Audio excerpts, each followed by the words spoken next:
why did you want to start up like a business yourself? Like what were you doing before and things?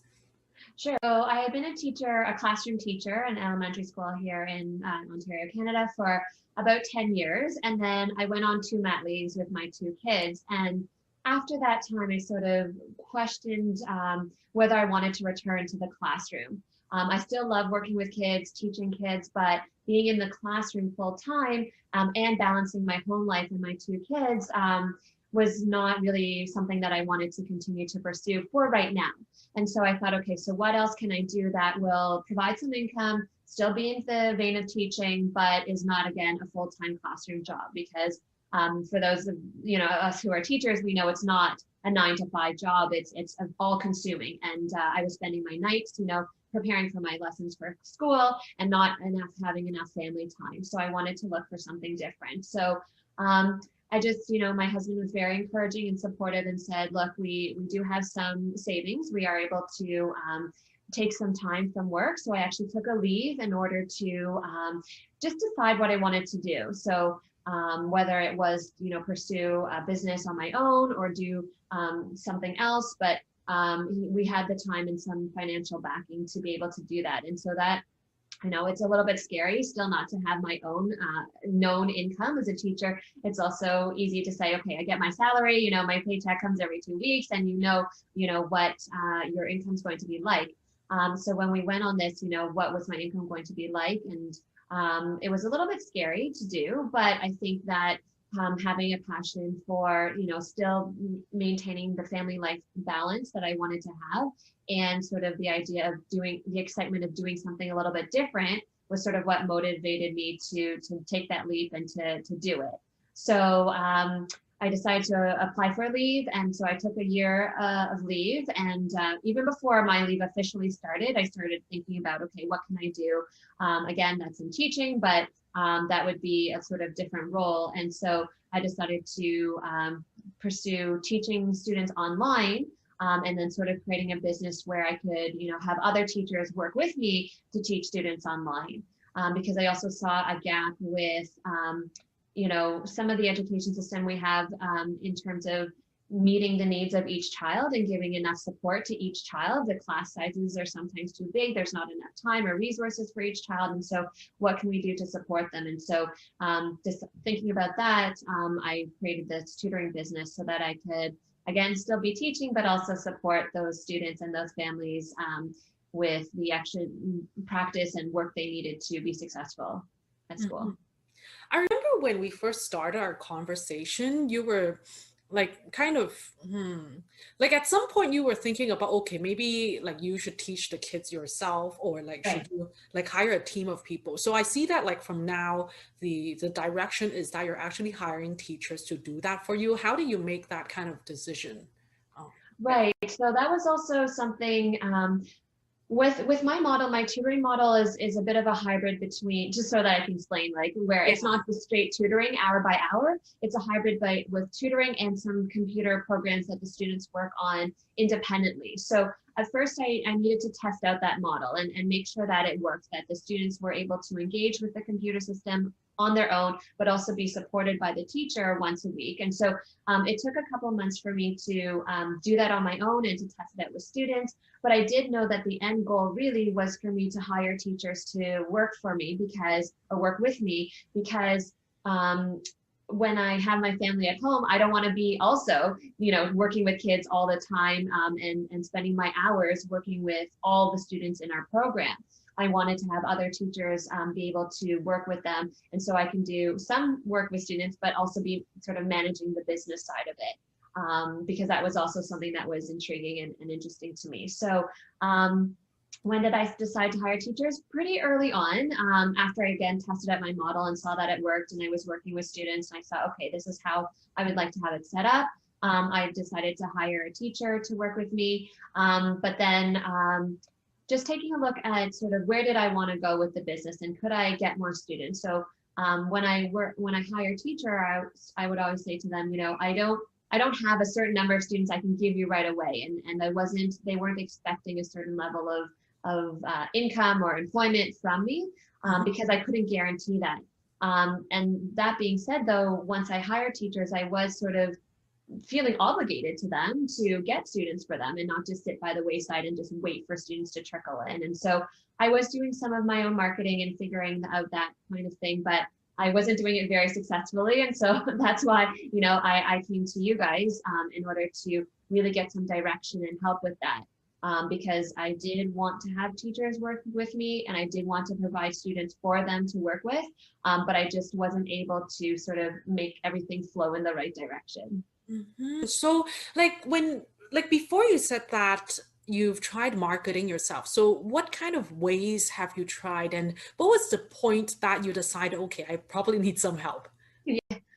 So I started by, I did like flyers to be honest. I had a paper route going in terms of like putting things up and stuff like that. And that I realized really, isn't hitting the right people. So I was thinking, because my services are digital, that's all online.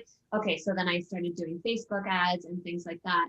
I also started offering, because it was the start of the school closures and the pandemic here, I started offering free lessons online to try to get people in the door and to see our services and things like that. But that also wasn't converting. A lot of people were attending them for free. I was glad to be able to provide this free service. So that was the other thing. I mean, I was doing it for two reasons: to provide a free service for families who were, wanting to keep learning and were struggling with that. But also I obviously wanted to convert them into paid clients, but it wasn't. So that wasn't working. And then towards the end of the summer of last year, I said, you know what, I have another year. Again, I had another year leave to be at home, but I really need to decide if this is going to work as a business or is that a great opportunity. I tried it out. It didn't work for me. And I need to sort of, go back to the classroom and teaching or pivot and do something completely different. And when I saw ads for your program, it looked really intriguing. And when we spoke, I thought that you had a lot to offer and the content that you delivered was really great. And I really felt that it would be something that could really make a difference in the marketing of my program. So it was just a decision of, okay, am I going to take this leap? Am I going to decide, okay, it was almost like, okay, this is the last thing I'm going to try. If it works, great. If it doesn't, I'm done. But I needed to do something. And it was a big financial commitment for me. Our business was still very small. We didn't have a lot of students. I was, barely breaking even from month to month, aside from my original startup costs. But I was like, okay, I need to just do something here. I need to basically make a big move and then decide if it works or not, or decide right now that I'm done. Because what I'm currently doing, I was spending hours, trying to grow an email list, trying to reach out to all those people who had attended my free sessions, and it was going nowhere. And I was just wasting my time doing those things. Whereas, if I had some sort of direction and really better focus, then I could use my hours more effectively. And that's really the results that I found working with you, that the hours that I put in really generated the results that I wanted to see.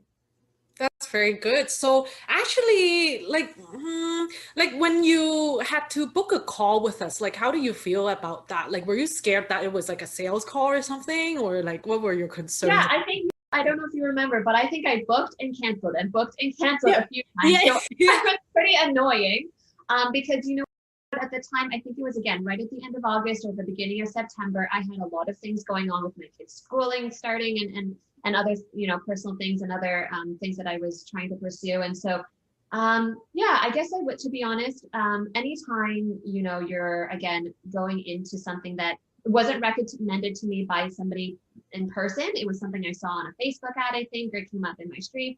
And so I didn't really know who you guys were or whether to believe that what you were suggesting would work for me in my situation. And so again, a little bit of hesitation on whether it would work, but also again, because of, scheduling and just, busy lives and things like that, that I called and booked and called and booked. And then when I finally went through with the call, I really liked everything, again, that you had to say and the direction and the suggestions that you have. But again, even after that, I needed a little more time to think about whether you were the right company for me and you were the right people to direct me. And so you were, again, really great with your communication via WhatsApp. And so it built the trust there. And I was like, okay, so these people, know what they're talking about, but also they they care about and are going to answer my personal questions. Because that's the other thing. The reason I was hesitant was I had invested in other coaching programs before, trying to figure out, again, my whole business model and things like that. I had invested in some pretty big names, but it didn't work for me. I didn't finish the courses. I didn't really, learn what I needed to grow my business from them. And so that made me hesitate. But because of the personalization that you offer and being able to message you personally and get response from you personally, that made me really think that this would work for me. Because the problem with a lot of the bigger, well-known companies is that, yeah, you have a Facebook group and you can, ask questions to a general group of people, but I'm always like, okay, does that fit me in my situation? Is that really exactly what I'm dealing with right now? How can that apply directly to me? Whereas with what I, again, like about your program is that you answer the question. So you have videos and things to watch, and some things apply to everybody. But if I have a specific question about, okay, should I do this, or how does that work for me because I have X, Y, and Z, then you're able to answer that. And I think that really not only is helpful to me, but is again helpful to making the whole program effective and making what I'm doing with you effective. Very good. So I realized that in the very beginning, there were actually like after all the videos and things like that, there were still a bit of issues. What did you do to solve that problem? After watching all the videos and changing. So I think that really the landing page videos were really helpful in helping me make sense of what clients need to see, what potential clients need to see, right? And so is that what you're talking about, like setting all of that up? Or yeah, I remember like in the beginning you kind of set everything up and then you still didn't get any students coming in at one point, right? Like, and then you came back to us and then asked us, hey, like about the landing page and everything, and then you started seeing those results coming in. Was that the case? No, I actually think it was successful soon after. So I did check in with you. Like, so before I launched the Facebook ads, I also really like that you guys review all of, the landing pages and everything. And so you gave me feedback at that point. So before I had it even done the Facebook ads, you gave me feedback and I revised my landing page based on your feedback. Yeah. And then once I launched the Facebook ads though, no, I think it was pretty successful. I had leads coming in.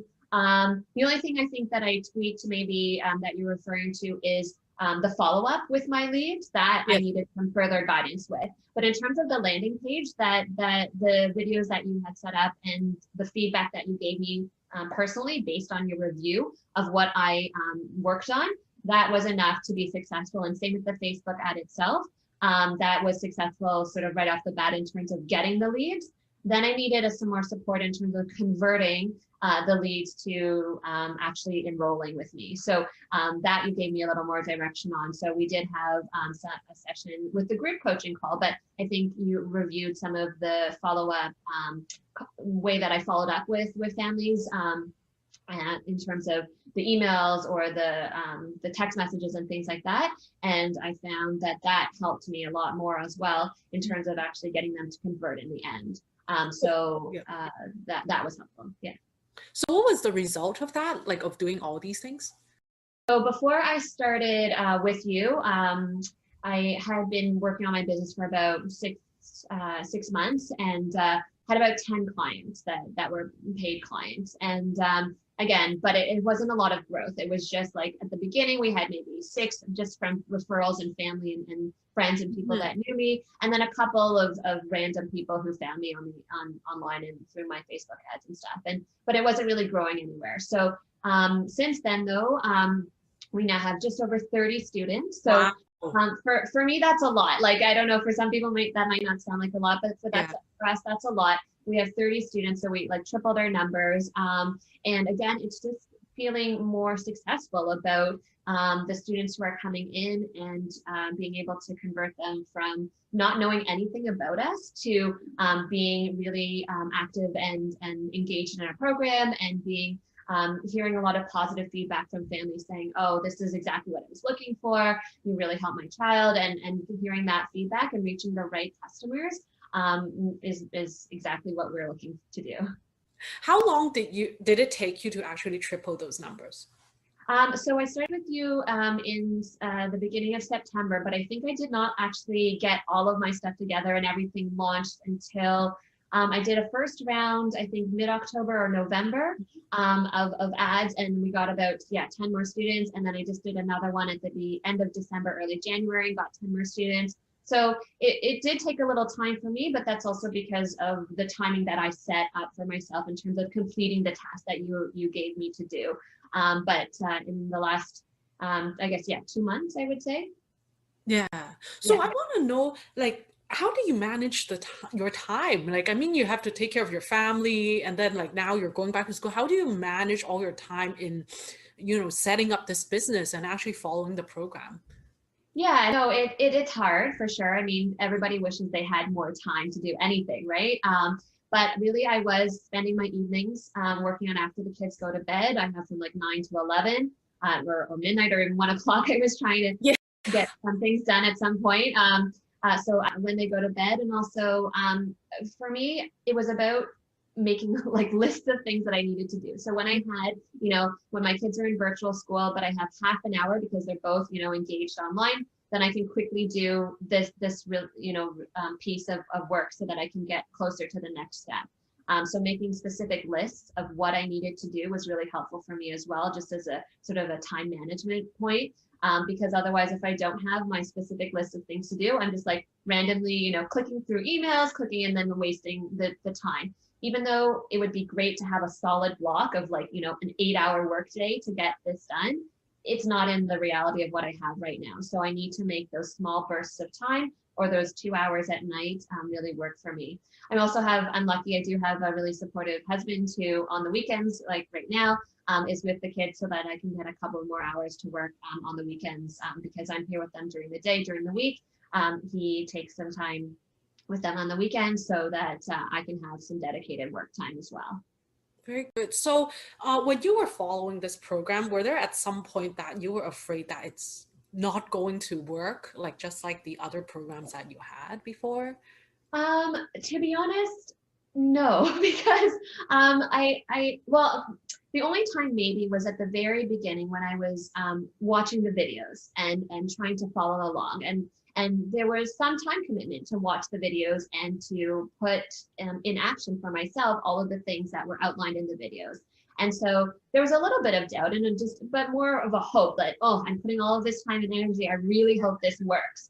Yeah. But once I actually completed them and launched the ads and saw things come in, it was like, wow, this is really working. So there wasn't a lot of doubt, to be honest. And again, because I was able to contact you guys and to ask you questions directly and hear other people in the coaching calls, that I felt that, okay, no, whether it's working right now or not, it will work, because we may have to pivot, we may have to change something minor or big, but it will work. I will get this to work. And so that was more the thought process than doubt, just, how can we make this work versus will this work? Yeah. I think it's also because of your mindset. We can also see that, like, we have different kinds of clients, right? Like some of them are more quiet, but you're one of the more proactive ones because you keep asking us, "Hey, check this! Like, hey, check this for me." But well, I need that. I want that feedback. That's what I need. Exactly. I don't want to put it out there and just like, ho hum, is it working? Exactly. I need you to tell me. I mean, like we actually want our, our clients to come to us to ask us these questions because we want them to succeed as well. I think that's like one of the reasons why you succeed, like because you kept asking us for feedback and then we really check over everything. That's why like you went straight out of the gate and then you went to Facebook ads and then you just got the students coming in because you made sure that every single thing was going to work out. And then you knew that even if you're doing something wrong, you weren't afraid of asking for feedback. And then you knew that it was going to work. Like you knew that you just need to find the way to work on it. I think that's why, like, that's one of the reasons why, like, you were like pretty successful, like as a startup, like as quite a new startup, So I think that's like very, very good mentality. Yeah, I mean, I guess it's the growth mindset everybody's talking about now. And I think that you need to have that, especially as an entrepreneur, because there are always going to be doubts. There's always going to be times where like, oh my God, this is not working. Oh my God, what am I doing? It's a very different mindset versus, again, a 9 to 5 job where you work for someone else, you do your work and, you know, you're done. Where as an entrepreneur, you're always figuring out what else can I do to make this better, and also always questioning yourself. So again, that's why it's great to have somebody, an expert in the field, someone who has a lot of experience and has done this many times, to say, okay, no, this is not right, or this is right, and just so you feel a little more confident in each step that you're doing. And then again, seeing results is also, you know, a huge motivator and a way to say, okay, yeah, this is working, and it really propels you forward and motivates you even more. That's so good. So, what was your experience in like growing your own business, like from a startup? Like, because a lot of people going to watch this video and then they are planning to start up or they've just started up, and like, what's your advice for them? Okay, my advice would be that it's very exciting to do anything like this. I think that if you are motivated and excited, then that's great. But also know that it is a lot of work. It's not just, and I think Casey says that often in his videos. This is work, guys. You know, but if you're excited and passionate about it, then the work, while time consuming, doesn't feel like work. It's like, okay, this is exciting. This is going to happen, and so just I think the mindset to know that it's not easy, but it is possible. And so, you know, whatever your goal is or your dream is to do, that, you know, it's very possible to do. It's just, it does take a lot of work to do it. And knowing that in advance might be helpful, so that you know that what you're getting into in that sense. And so I think that that would be my advice, or my comment to people who are just starting out, that you can do it. It's going to take a lot of work, but you can do it. And with the right support and the right guidance, that you really can do it. And that it's an exciting thing to do. It's at times a scary thing to do. But if you're looking for a way to follow whatever your passion is, whether it's, you know, teaching math or dance or whatever else, then go for it, and just get the right support, work hard, and do what you can, and also know your limits. So we talked very briefly, I guess, at the beginning. I'm not sure if it's part of the recording, but I'd love to grow this faster than I currently am, but based on the reality of my situation with the pandemic and with my family and things like that, I can't. But I think that having that mindset and realizing that for yourself is also important to know, because you can see, you know, especially with Facebook and social media, you can see all the successful people and you're like, oh, I wish I was doing that, or I wish I could do this. But being a little bit realistic about what is possible for you right now is also important, because then you will feel successful about what you're doing. So, you know, if you're setting unrealistic goals for yourself and your situation, then you're never going to feel successful. But if you set realistic goals and say, okay, wow, I did this. This is one step towards where I want to be. Then that's great, and that's being successful and feeling good about what you're doing. Right. So do you have like other things that you want to tell people who are watching this right now? Other thing that I want to tell them, no, just, yeah. Well, join in with Casey and Vivian, because they're really I didn't know. I'm gonna cut out this.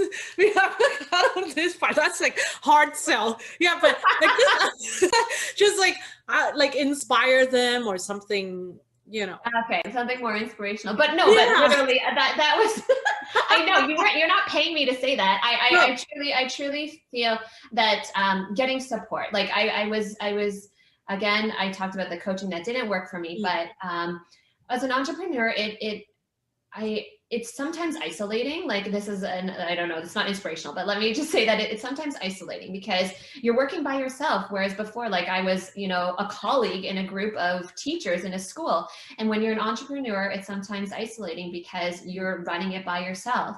And so if you can find the right support, whether it's friends or family or somebody, a coach that you pay for, but somebody who can support you and be there for you to bounce ideas off of or talk to about things, that would be another thing that I would highly recommend, because when you have other people to talk to about it, then again, it just makes you feel more confident, makes you feel better about what you're doing, and it's not as isolating. And they can, ride the ups and downs with you, because that's the other thing about being an entrepreneur. I think that what I didn't realize is the ups and downs. Like, oh yes, this is going so great, and then something happens, and it's going to. I mean, the overall trajectory is going to be up, but there are going to be some times where something unexpected happens, or something doesn't go the way that you wanted to. But again, it's knowing that you can pivot, you can make a tweak or a change, or talk to somebody about it and get some advice, so that you can get back up to the upswing. Because I think, again, as an entrepreneur, things go up and down, but being able to ride through the down so that you can get back to the up is important, and not quitting. I mean, I think that's the other thing too. I've said before that it's a lot of hard work, but don't stop, don't quit. If this is really what you want to do, and what your passion is, then keep at it. Whether it's spending an hour a day working on it, or 10 hours a day, whatever you put in, you will get out of it. It just may take more time than you hope, but it will come about. And I think that that's sort of my story as well, that I wanted to make this happen faster, and be more successful faster. But it'll take time, and it'll get there. And I am currently where I want to be. I have plans, for future goals and things like that. But the success that I've had so far, I think we need to celebrate that too. And so for anybody out there who has taken a first step, or a couple of first steps, that is a step in the right direction. And the success of doing that in itself is success. So celebrate those, because again, the journey is long and hard, but to celebrate the successes so that you can keep going. Very good, very good. So is okay, that's very good. I think like your story will inspire a lot of teachers out there, or education business owners out there, to actually like do something of their own, and actually to persist in their dreams, and basically just get started, right? Exactly. Yeah. Great. Well, I'm glad. I hope that that's the case, and it's an exciting time. I mean, this is, I think we've been saying, the year of the entrepreneur for a long time, and so this is a great time to try something out. And again, if what you're currently doing is not what you want to be doing, then just take that leap. Whether it's, again, committing an hour or a day, or a lot more time than that, just taking a step in the right direction over time will get you where you want to go. Very good, very good. Thank you so much for today. Okay, no problem. You're welcome. Yeah.